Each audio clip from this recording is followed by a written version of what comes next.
উত্তোলন করা এলাকায় সরকার স্বল্প মূল্যে সিলিন্ডার গ্যাস সরবরাহ করবে বলে জানিয়েছেন জ্বালানি উপদেষ্টা মোহাম্মদ ফজল কবির খান। শুক্রবার সকালে সিলেটের গোপালগঞ্জের কৈলাসটিলা যান জ্বালানি উপদেষ্টা। এ সময় ৭ ও ২ নম্বর গ্যাস কূপ পরিদর্শন করেন তিনি। পরে সাংবাদিকদের উপদেষ্টা জানান, ২টি কূপ থেকে ১৬ মিলিয়ন ঘনফুট গ্যাস জাতীয় গ্রিডে যুক্ত হয়েছে।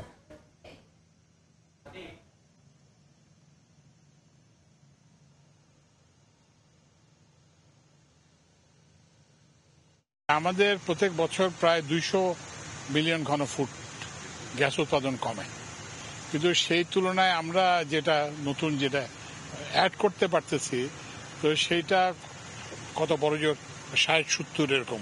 আমার পক্ষে যদি সম্ভব হতো তাহলে আমি ঢাকাতেও আবাসিক গ্যাস বন্ধ করে দিই, কারণ শিল্প কারখানা যেখানে গ্যাস পাচ্ছে না, বিদ্যুৎ উৎপাদনের জন্য যেখানে গ্যাসের ঘাটতি, সেখানে বাসা বাড়িতে তো এটা একটা অপচয়।